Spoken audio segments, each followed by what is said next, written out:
Welcome to your healthcare worker budget template without being on a budget. If you already download the template, just follow along. If you haven't, just go to the link below and you can download it yourself. So one thing before we begin, this template is a budget template. It's to put numbers into perspective, how much you're spending, where you can invest, what happens when you invest. None of this is financial advice. None of this is accounting advice. None of this is retirement advice. So with that, take it with a grain of salt. Don't take it as me telling you to put $20,000 towards a real estate investment because you saw the equity is good. No, this is simply educational, not financial advice. So with that, let's dive in. So before we start, the main reason I made this template is every single budget template I see online says, put your income in, what you spend on subscriptions per month, and then it lets you know how much you're overspending or underspending. That's not what I was looking for with my unique situation. I understood that healthcare workers had high student debt. Not all budget templates took that into account. We start earning in our 30s, so we have a delayed start to retirement. We want to dabble in real estate investing, but we don't understand how powerful real estate investing could be. We tend to be in this delayed gratification area to where we don't understand the power of investing. And overall, just our finances are unique. We have disability insurance. We have a malpractice insurance. We have licensing fees. We have a bunch of things that a budget template couldn't put together. So this budget template is going to go into your income. It's going to go into your unique expenses. It's going to help you calculate real estate investing and its impact on your net wealth. It's going to show you year by year what happens if you invest $1,000 a month, $2,000 a month, $0 a month. It's going to show you what happens to your net worth if you get a $1.5 million home or you get a $600,000 home. And it's going to show you at the end how close you are to retirement and hanging up those scrubs, or you got to work till 80. So let's get into it. So let's start off on the Start Here page. Nothing really earth-shattering here. I put my philosophy for why I made this on there. That was my spiel for the last 30 seconds or so. But the main thing I want to go over is this down here, your life enjoyment score. We work too hard, did too much schooling, deal with too much stress to not enjoy life. So what I made was a calculation for how much we are enjoying life. If you are putting under 10% of your money towards enjoying life, you are just pushing it towards a rainy day. You are deferring life. If you put over 30% towards extravagant things, you might need to cut back a little bit. But the fine medium is that 15 to 25%. You're spending on nice dinners out, but not too much. You're getting the nice vacations, but not the crazy ones that put you in credit card debt.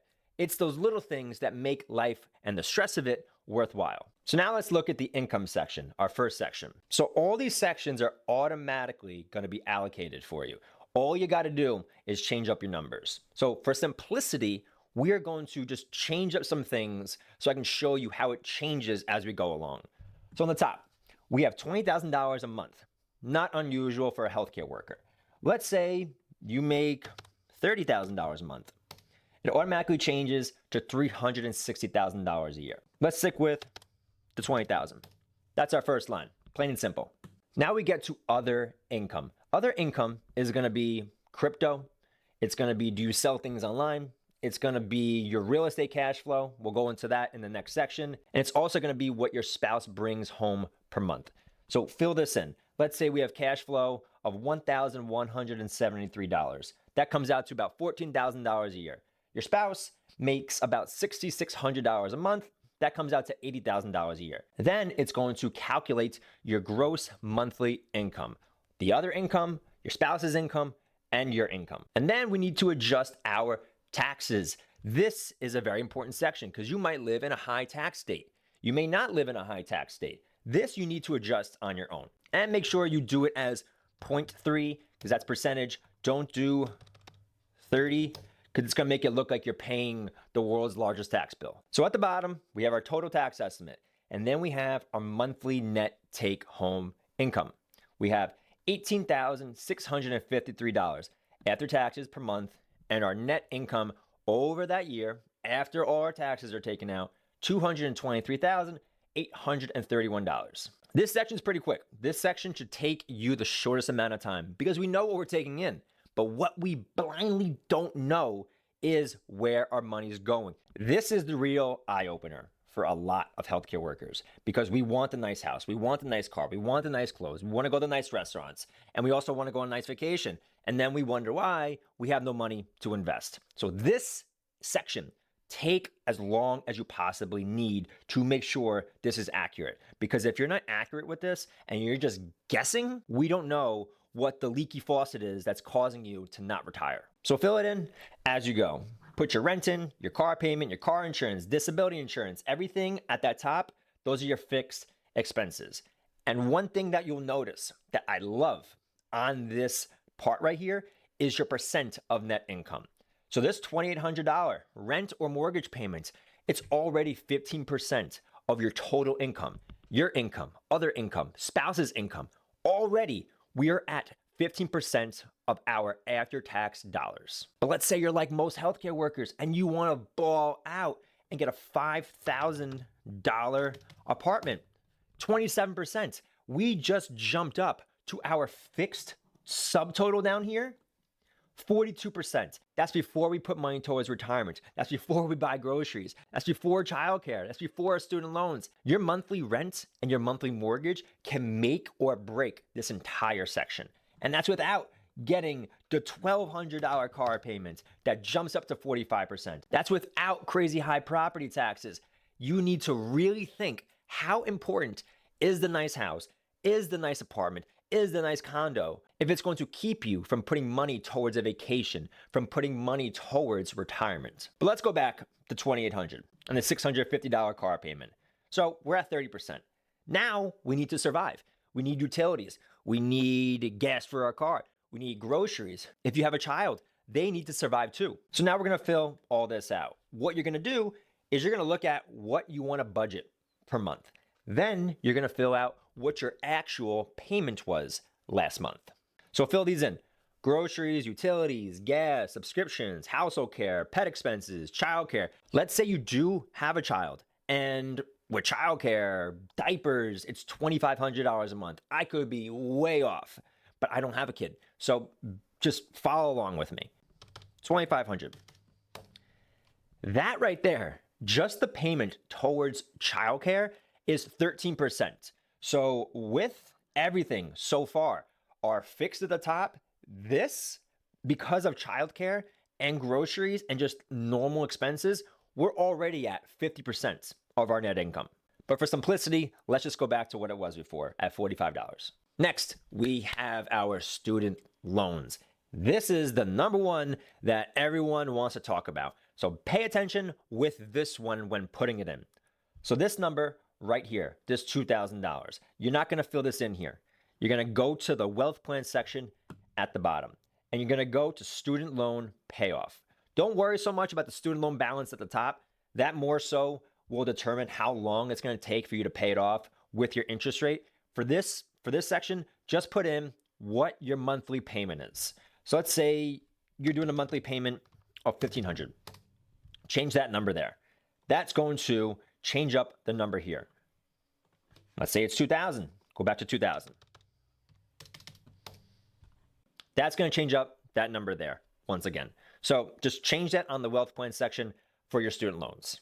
For your credit card debt, take away anything you have at the top that's in here, like groceries, utilities, and put it towards that. Because there's some things that really don't fall in those categories that I put into credit cards. So your credit card debt may actually be lower for this section once you take away groceries, utilities, and gas. So be mindful with that section. Now we need to figure out how much money we have left to invest. So this tab right here, investment contributions. To fill this in properly to where your money goes, you're gonna go down to the bottom right here, investment growth. And there's a few things we're gonna do here. We're gonna change the percentage if we want to for what we think our investments are gonna grow over time. On average, the stock market goes from 7 to 9%, taking into account bad years, really bad years, good years, really good years, and neutral years. So for right now, let's keep it at 7% to be conservative. And we're gonna change what our current balance is. in our 401k, our Roth IRA, our traditional IRA, brokerage account, and HSA. So if your 401k balance isn't 28,000, and it's 40,000, change that accordingly. That'll change your 5-year balance, your 10-year balance, your 20-year balance, your 30-year balance. And then change your contribution. Say you're doing $2,000 a month. That'll change everything here. And then go accordingly for what you plan on doing per year. Then you need to put in your spouses. Let's say your spouse has a current 401k of $15,000, or they have a current 401k of $75,000, and they're adding $1,100 a month. Those are their balances there. Neither of you are really doing much more. You're simply doing this. So these two sections, fill in first before we take a look at the where it goes section. Take a look at your 401k, your Roth, all that, and then go back to the where it goes section. And it's automatically going to change for you. It's going to put in the $2,000 you're doing per month to your 401k or 403b. It's putting in the $600 you're putting into your Roth.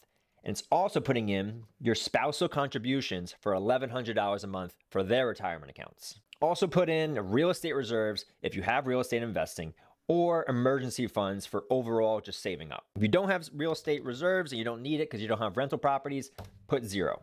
That puts it at 25% for saving and investing, including our retirement accounts, our spouse's retirement accounts, and any emergency funds that we have.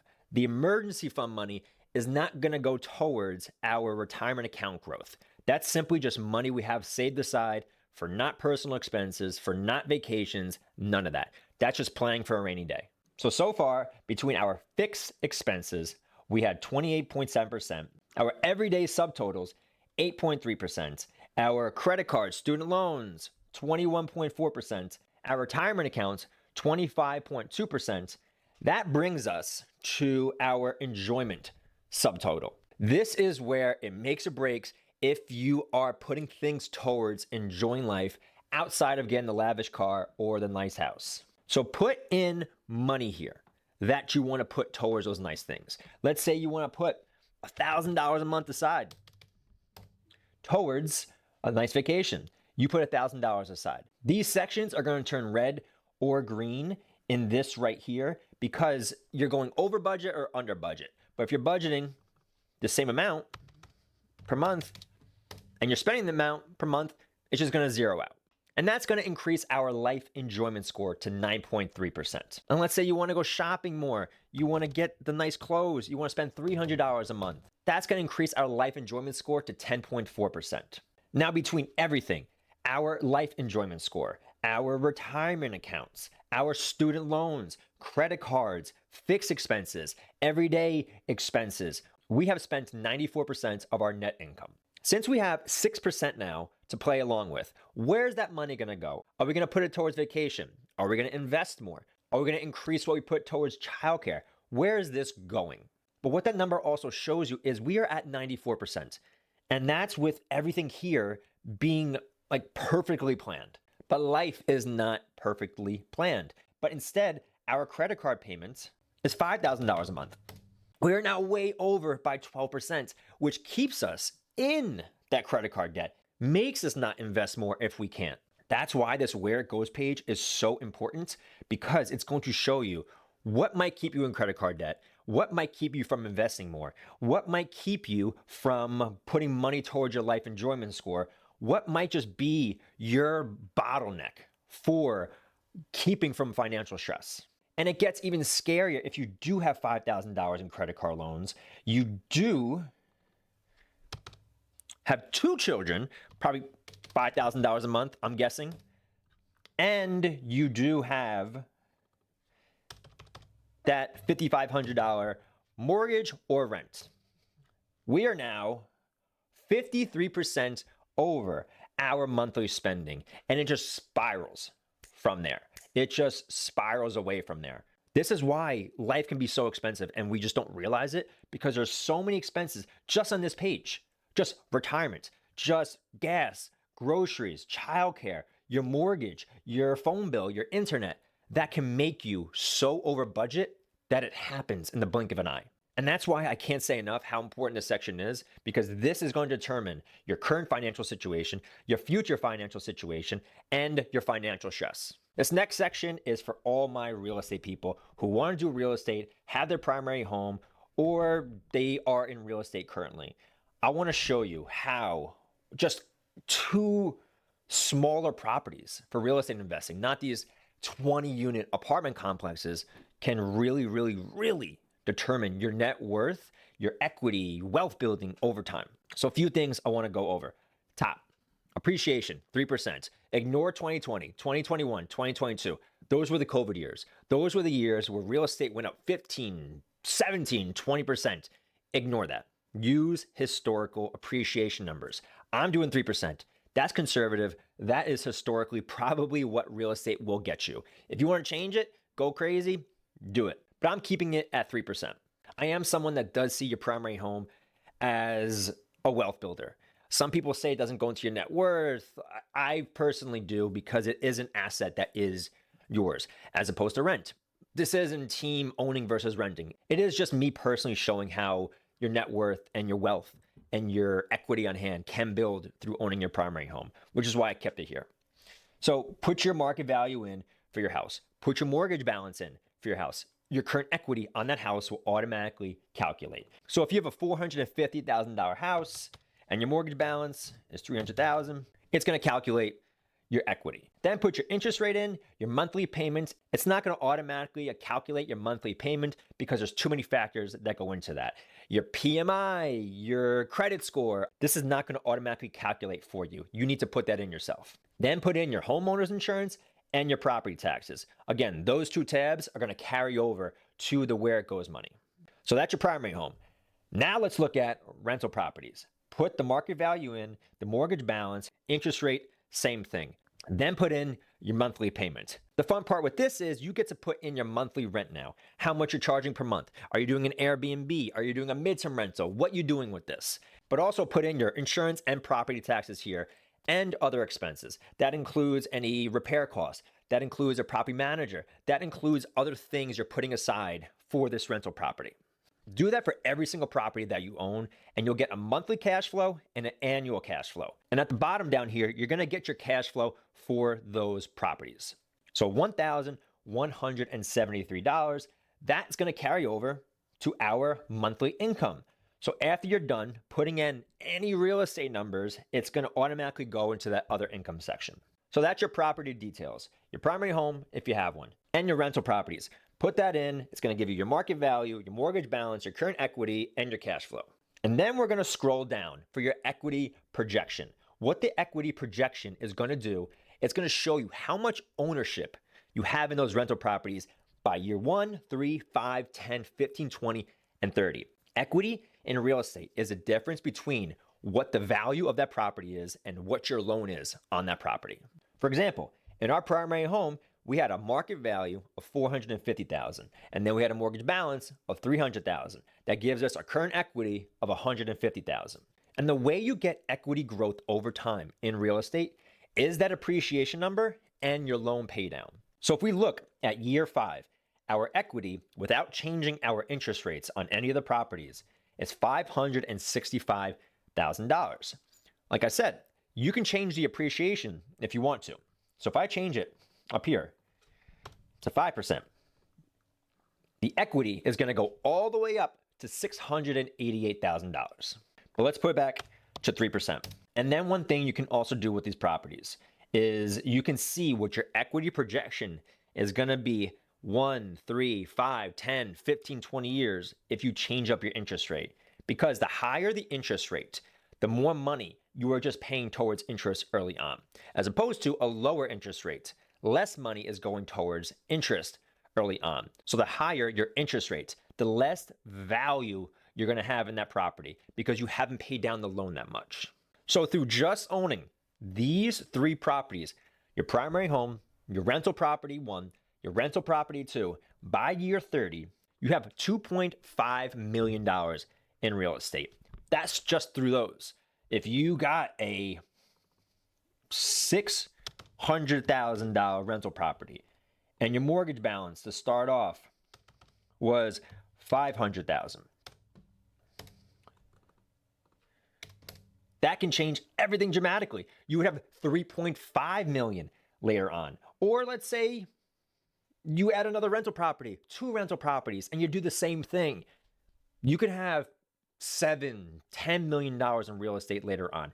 Real estate's not sexy in years 1 through 10, but years 15 to 20 is game changing. Before we move on to the final 2 sections, I just want to quickly show how wealth can build with both stocks and real estate over time. So if we just start off with the original numbers that was inside this template when we began, $43,000 in your stock investments, $330,000 through your real estate properties, including your personal residence. By the appreciation numbers that we had in our charts, by year 5, $189,000 in stocks, $546,000 in real estate. Year 10, $397,000 in stocks, $807,000 in real estate. And then by year 30, $2.5 million in stocks, $2.5 million in real estate, which gives us a total of a little over $5 million. And this wasn't really with anything crazy. We didn't go putting $10,000 in a month with our stocks. We simply did 401k, IRAs, and a few rental properties. So let's look at a total summary now in the Wealth Plan tab. It's going to do everything. It's going to show you your monthly income, your clinical salary, your real estate cash flow, your spouse's income, other income in there, your total monthly expenses, your monthly investing. It's going to show you how much over or under you have with cash left. And it's also going to show you your life enjoyment score. None of these can be filled in. These are all pre-made by all the information you have given so far. Everything in here just pulls up a formula. Same with these down here in your current account balances. All of these were pre-put in by you in investment growth for both you and your spouse, as well as any real estate. All the investment property equity currently is already prefabricated when you put your real estate stuff in. So currently, you're gonna have assets of $373,000, including your stocks and including your real estate. Next, put in your student loans and credit card debt. To simplify things, I did not put an area here for you to put your real estate mortgages in. And if you want to adjust all your student loan stuff, put your amount in here, your interest rate here. This interest rate is gonna affect how long it's gonna take for you to pay it down. Put your monthly amount in here, any over on the monthly amount you wanna go, and to get your total amount. And remember, this total amount right here is gonna go towards your where it goes money. So we have all this filled out. This has all been done from the previous pages we had before, and then we put our student loan stuff in.